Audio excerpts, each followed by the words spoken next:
नमस्कार दोस्तों, welcome to direction study one. मैं हूं सौरभ शुक्ला। दोस्तों, इस वीडियो में हम बीएसएससी सीजीएल 3 के लिए जो है सामान्य ज्ञान का प्रैक्टिस सेट लेकर आए हैं। देखिए, हमने कल भी आपको प्रैक्टिस सेट दिया था जिसमें 25 प्रश्न थे और आज भी जो है आपको 25 प्रश्न मिलने वाले हैं। देखिए, क्वेश्चन काफ़ी अच्छे लेवल के इस वीडियो में होने वाले हैं और सारा क्वेश्चन जो है मोस्ट इंपॉर्टेंट होगा। तो वीडियो को ज़रूर अंत तक देखिए। 25 में से आप कितने प्रश्न सही कर पाते हैं हमें ज़रूर बताइएगा। वीडियो के अंत में हम आपसे एक प्रश्न पूछेंगे जिसका जवाब आपको कमेंट बॉक्स में देना होगा, तो वीडियो को ज़रूर अंत तक देखिएगा। और 25 में से आप कितने प्रश्न सही कर पाते हैं हमें कमेंट करके ज़रूर बताइएगा। तो आइए शुरू करते हैं आज का वीडियो। देखिए, पहला प्रश्न क्या है। पृथ्वी पर ज्वार भाटा की उत्पत्ति में किसका प्रभाव सर्वाधिक होता है। तो ये ज्योग्राफी वाला क्वेश्चन है। तो पृथ्वी पर ज्वार भाटा की उत्पत्ति में जो सर्वाधिक योगदान होता है वो होता है चंद्रमा का। सही आंसर क्या हो जाएगा। ऑप्शन नंबर हमारा 3 जो है करेक्ट हो जाएगा, चंद्रमा।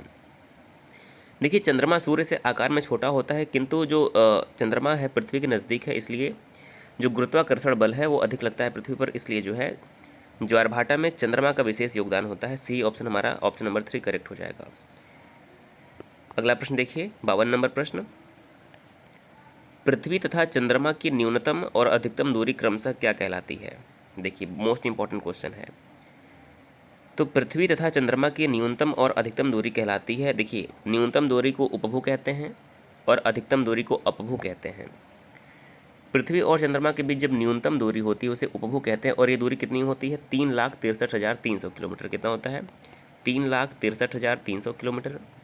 और अधिकतम दूरी को उपभू कहते हैं जिसमें दूरी कितनी हो जाती है, 4,05,500 किलोमीटर। और पृथ्वी और चंद्रमा के बीच की औसत दूरी कितनी, तो ये भी आप याद रख लीजिए, 3,84,000 किलोमीटर जो है ये पृथ्वी और चंद्रमा के बीच की औसत दूरी है। तो न्यूनतम दूरी को उपभू कहेंगे, अधिकतम दूरी को अपभू कहेंगे। ये एक आपका क्वेश्चन यहाँ से याद हो जाएगा। इसके अलावा एक आप इसी से और याद रखिए कि जब सूर्य और पृथ्वी के बीच में न्यूनतम दूरी होती है तो उसे उपसौर कहते हैं। जब पृथ्वी और सूर्य के मध्य में अधिकतम दूरी होती है उसे अपसौर कहते हैं। तो उपभू, अपभू, उपसौर और अपसौर, यहाँ से प्रश्न आपके ज़रूर बनते हैं एग्जाम में, इसको आप ज़रूर याद रखिए। 53 नंबर प्रश्न है। सूची 1 को सूची 2 से सम्मिलित कीजिए और नीचे दिए गए कोड से जो है आपको सही उत्तर देना है। तो देखिए, मोस्ट इंपॉर्टेंट क्वेश्चन है, ऐसे क्वेश्चन देखने को जरूर मिलेंगे। ऐसे क्वेश्चन में अगर आप 1-2 भी ऑप्शन याद रखते हैं तो आपका क्वेश्चन सॉल्व हो सकता है। देखिए, विश्व पृथ्वी दिवस कब मनाया जाता है। तो आप सभी को ये पता होगा कि विश्व पृथ्वी दिवस कब मनाया जाता है। 22 अप्रैल को जो है विश्व पृथ्वी दिवस मनाया जाता है। कब, 22 अप्रैल को पृथ्वी दिवस मनाया जाता है। ओजोन परत संरक्षण दिवस कब मनाया जाता है। तो 16 सितंबर को ओजोन परत संरक्षण दिवस मनाया जाता है, क्योंकि मॉन्ट्रियल प्रोटोकॉल 1987 जब हुआ था तब 16 सितंबर को जो है ओजोन संरक्षण दिवस के रूप में घोषित किया गया था। और विश्व वानिकी दिवस की बात करें तो विश्व वानिकी दिवस जो है प्रत्येक वर्ष 21 मार्च को मनाया जाता है। और प्रदूषण निवारण दिवस कब मनाया जाता है, तो ये मनाया जाता है 4 दिसंबर को। एक बार आप और देख लीजिए, पृथ्वी दिवस 22 अप्रैल, ओजोन दिवस आपका हो जाएगा 16 सितंबर, विश्व वानिकी दिवस हो जाएगा 21 मार्च और प्रदूषण निवारण दिवस कब हो जाएगा, 4 दिसंबर। तो ये आपके ऐसे क्वेश्चन देखने को ज़रूर मिलेंगे। अगर हम देखें कोड तो हमारा सही हो जाएगा ऑप्शन नंबर यहाँ पर 2, फर्स्ट का 4, सेकंड का 3, सी का 1 और डी का 2। ऑप्शन नंबर हमारा यहाँ पर 2 बिल्कुल करेक्ट हो जाएगा। 54 नंबर प्रश्न देखिए कि निम्नलिखित में से कौन सा कथन असत्य है। तो असत्य कथन हमें पहचानना है। देखिए, पहला ऑप्शन क्या है, भारत की सबसे लंबी स्थलीय सीमा बांग्लादेश के साथ लगती है। बिल्कुल सही है। देखिए, जो भारत की सबसे लंबी सीमा लगती है वो स्थलीय सीमा बांग्लादेश के साथ लगती है और ये सीमा कितनी है, लगभग 4,096 किलोमीटर। आप याद रख लीजिए कितना है, 4,096 किलोमीटर जो है भारत और बांग्लादेश की सीमा है। सबसे कम सीमा किसकी लगती है, आप ये भी याद रख लीजिए। तो सबसे कम सीमा जो है वो भारत और अफगानिस्तान की लगती है। दूसरा ऑप्शन है, बांग्लादेश की सीमा मेघालय व असम से लगती है। देखिए, बिल्कुल लगती है, बांग्लादेश की सीमा मेघालय और असम से लगती है, बिल्कुल सही है। तीसरा ऑप्शन दिया हुआ है, नेपाल की सीमा असम व सिक्किम से लगती है। देखिए, तीसरा ऑप्शन जो है हमारे यहाँ पर गलत दिया हुआ है, नेपाल की सीमा जो है असम से नहीं लगती है। तो आपको ये बात याद रखना है। नेपाल की अगर हम बात करें तो किस किस राज्य से सीमा लगती है, तो नेपाल की सीमा जो है उत्तराखंड से लगती है, उत्तर प्रदेश से लगती है, बिहार, पश्चिम बंगाल और सिक्किम। उसमें असम शामिल नहीं है। तो हमारा सही आंसर क्या हो जाएगा, यानी कि जो तीसरा ऑप्शन है ये जो है असत्य है, नेपाल की सीमा असम के साथ नहीं लगती है। इसके अलावा चौथा ऑप्शन अगर हम देखें तो भूटान की सीमा असम व पश्चिम बंगाल से लगती है, ये बात सही है। तो ऑप्शन नंबर केवल तीसरा जो है सही नहीं है, तो ऑप्शन नंबर 3 गलत हो जाएगा।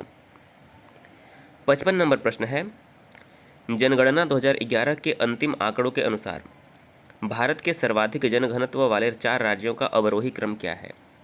तो सर्वाधिक जनघनत्व वाले 4 राज्यों का अवरोही क्रम हमें बताना है। तो देखिए, आप सभी को याद होगा कि जो जनघनत्व के मामले में सबसे नंबर 1 पे कौन है, तो बिहार का जनघनत्व जो है सर्वाधिक है। और ये कितना है, बिहार का जो जनघनत्व है वो हो जाएगा 1106 व्यक्ति प्रति वर्ग किलोमीटर। तो सर्वाधिक के मामले में बिहार पहले नंबर पर आएगा। दूसरे नंबर पर कौन आएगा, तो दूसरे नंबर पर आएगा पश्चिम बंगाल। कौन आएगा, आप ऐसे देख लीजिए कि बिहार का कितना है जनघनत्व, बिहार का जनघनत्व है 1106 व्यक्ति प्रति वर्ग किलोमीटर। पश्चिम बंगाल का कितना हो जाएगा, 1029 व्यक्ति प्रति वर्ग किलोमीटर। इसके बाद हमारा केरल आएगा, केरल का हो जाएगा 859 व्यक्ति प्रति वर्ग किलोमीटर। और चौथे नंबर पर आ जाएगा उत्तर प्रदेश, 828 व्यक्ति प्रति वर्ग किलोमीटर। तो देखिए, ऐसे क्वेश्चन आपको एग्जाम में देखने को जरूर मिलेंगे। तो हमारा सही आंसर क्या हो जाएगा अवरोही क्रम में, ऑप्शन नंबर 4 करेक्ट हो जाएगा। बिहार, पश्चिम बंगाल, केरल और उत्तर प्रदेश जो है ये सर्वाधिक जनघनत्व वाले 4 राज्यों का अवरोही क्रम आपका हो जाएगा। 56 नंबर प्रश्न है, भारतीय उपमहाद्वीप में कृषि के प्राचीनतम साक्ष्य कहाँ से प्राप्त हुए हैं? हिस्ट्री का ये इंपॉर्टेंट क्वेश्चन है।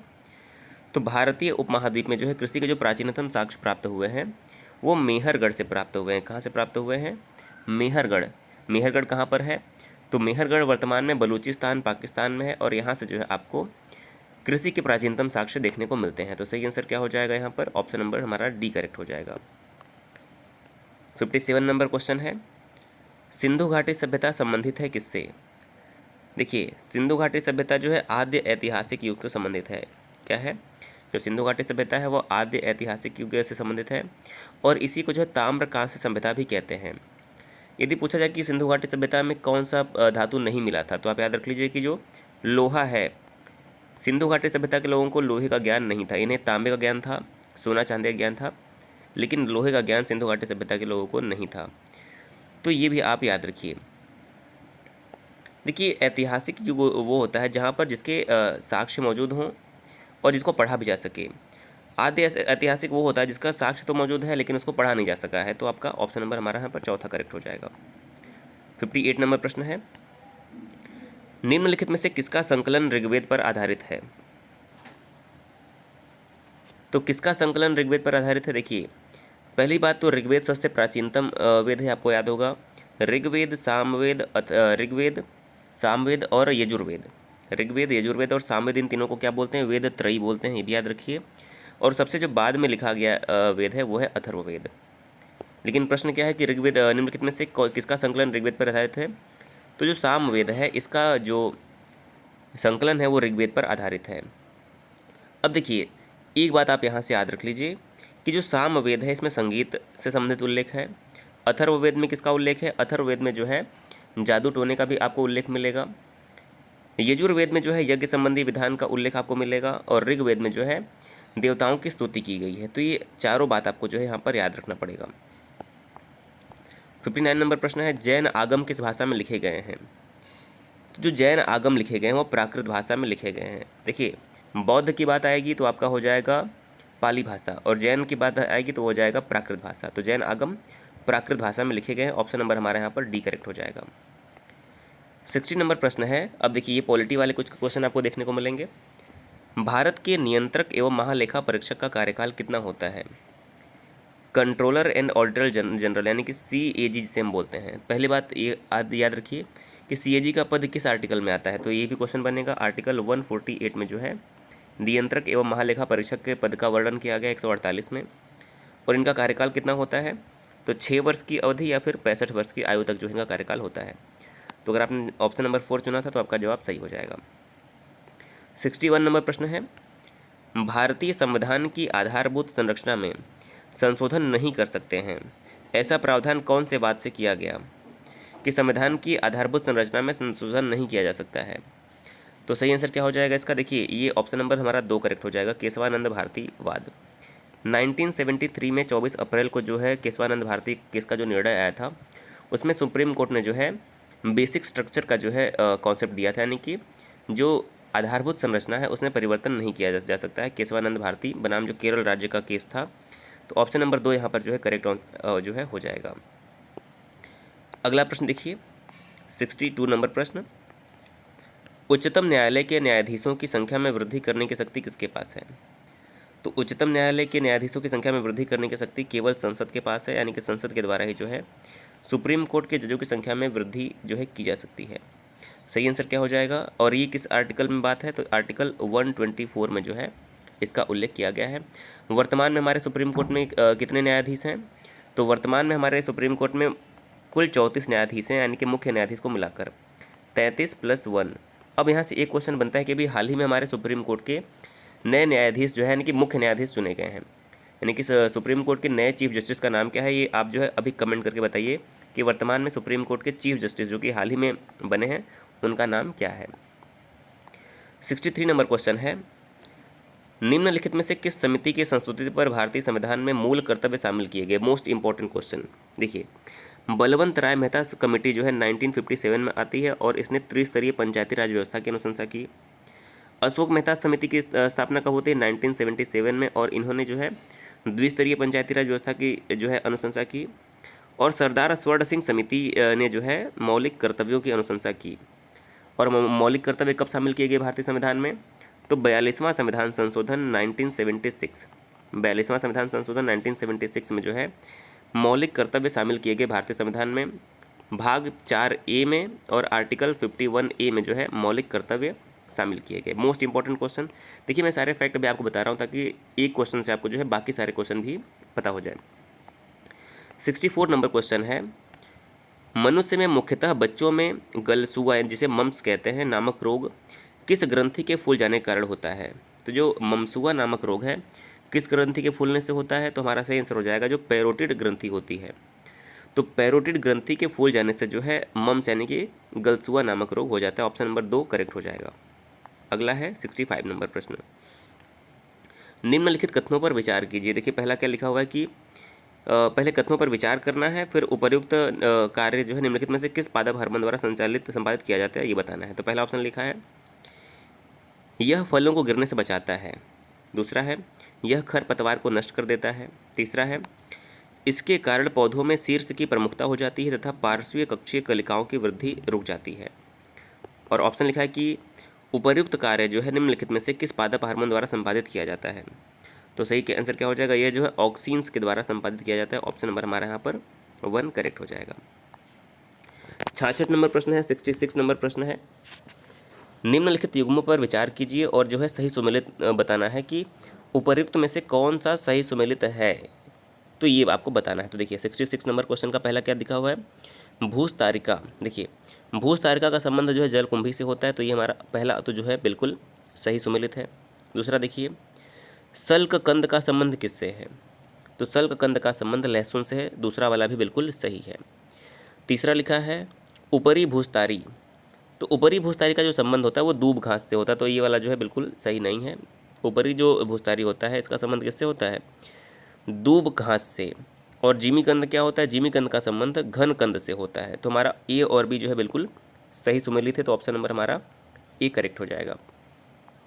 देखिए सारे क्वेश्चन बहुत ही अच्छे लेवल के, इसलिए आपके लिए हमने क्वेश्चन तैयार किया है, तो आप ज़रूर इसको देखिए, बहुत इंपॉर्टेंट है। 67 है, सूची 1 को 2 से सम्मिलित करना है। देखिए सरीसृप क्या होते हैं, तो सही आंसर क्या हो जाएगा, सरीसृप में क्रेट होते हैं, टर्टल होते हैं, एलिगेटर होते हैं, घड़ियाल, कोबरा, ये सब क्या होते हैं, सरीसृप होते हैं। तो इस प्रकार से सरीसृप कौन सा हो गया, क्रेट जो है हमारे यहाँ पर सरीसृप। सरीसृप में आप टर्टल को याद रख लीजिए, घड़ियाल को याद रख लीजिए, कोबरा, वाइपर, ये सब जो है सरीसृप होते हैं। एम्फीबियन क्या होता है, जिसे हम उभयचर कहते हैं।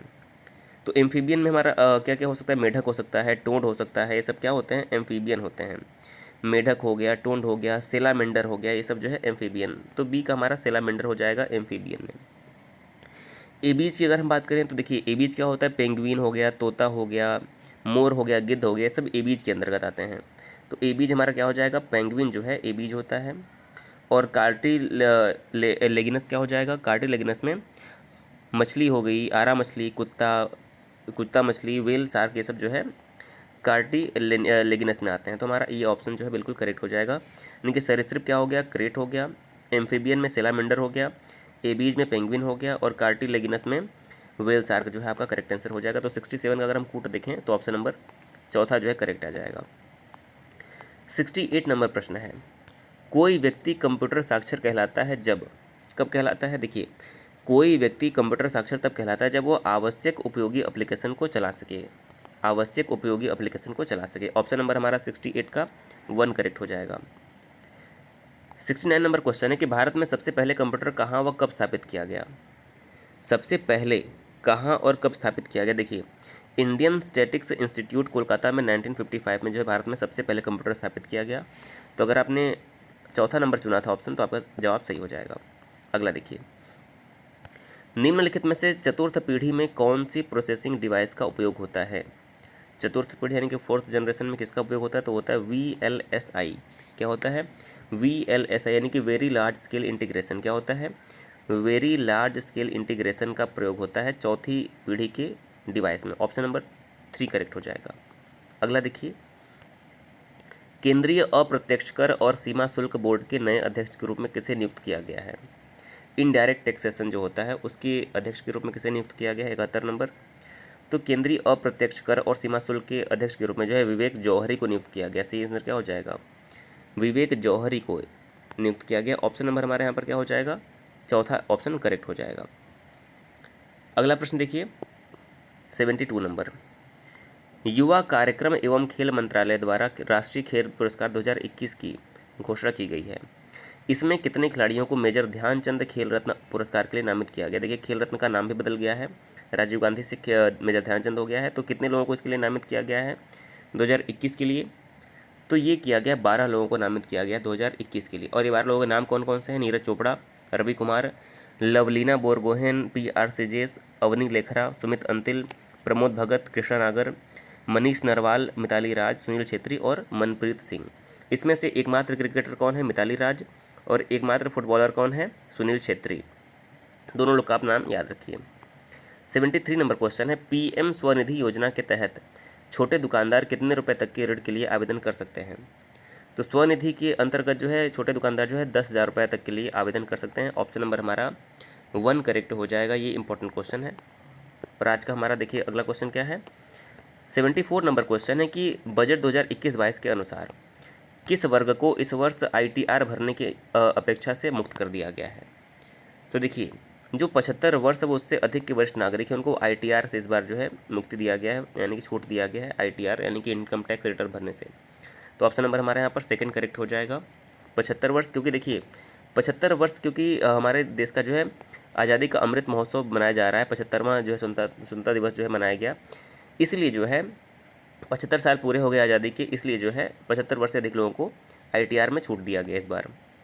और आज का हमारा अंतिम प्रश्न है कि कायाकल्प और शहरी परिवर्तन के लिए अटल मिशन जिसे अमृत 2.0 कहा गया है योजना के लिए नोडल मंत्रालय कौन सा है। तो इसके लिए जो नोडल मंत्रालय हो जाएगा आवास और शहरी मामलों का मंत्रालय। और हमारे वर्तमान में आवास मंत्री कौन है, तो ये हो जाएंगे हरदीप सिंह पुरी। मोस्ट इंपॉर्टेंट है, आप याद रखिए। तो देखिए इस वीडियो में हमने सब मिला जुला के 25 प्रश्न डिस्कस किए और आज आपने देखा होगा काफ़ी अच्छे लेवल के प्रश्न आपको दिखे होंगे। 25 में से कितने प्रश्न का सही उत्तर आपने दिया आप कमेंट करके ज़रूर बताइएगा। अब जो हम आपसे एक प्रश्न पूछते हैं जिसका जवाब आपको कमेंट बॉक्स में देना होगा। तो हमारा आज का प्रश्न वही है जो अभी हमने आपको बताया कि हमारा आज का प्रश्न ये है कि हमारे भारतीय सुप्रीम कोर्ट के यानी कि मुख्य न्यायाधीश, सुप्रीम कोर्ट के हाल ही में मुख्य न्यायाधीश जो है कौन बने हैं, इनका नाम आपको जो है कमेंट करके बताना है। हमने क्वेश्चन बीच में पूछा था, तो सुप्रीम कोर्ट के वर्तमान में मुख्य न्यायाधीश कौन बने हैं उनका नाम जो है आपको कमेंट बॉक्स में बताना है। ये आज का आपका प्रश्न रहेगा। कल हमने आपसे प्रश्न पूछा था कि भारत के किस राज्य की जो है तटीय सीमा सबसे लंबी है, तो आपका सही आंसर हो जाएगा गुजरात जो है, गुजरात की तटीय सीमा सबसे लंबी है। आप में से काफ़ी लोगों ने इसका सही उत्तर भी दिया था। तो आज का प्रश्न का उत्तर दीजिए कि सबसे हमारे सुप्रीम कोर्ट के वर्तमान में चीफ जस्टिस कौन है। तो दोस्तों वीडियो कैसा लगा आप ज़रूर बताइएगा। अगर आप वीडियो ऐसे देखना चाहते हैं, अलग अलग टॉपिक के भी हम आपको वीडियो देंगे। अगर आपका रिस्पांस अच्छा मिलता है तो हम आपको 2 से 3 वीडियो भी पर डे जो है देने का प्रयास करेंगे। लेकिन आप थोड़ा सा वीडियो को शेयर करिए, चैनल को सब्सक्राइब करिए। थोड़ा सा अगर अच्छा रिस्पांस आएगा तो हम आपके साथ जो है लगातार जुड़े रहेंगे। देखिए first inter level mains exam के लिए हमने लगातार जो है वीडियो काफ़ी दिया और काफ़ी लोगों का उसमें सिलेक्शन भी हुआ।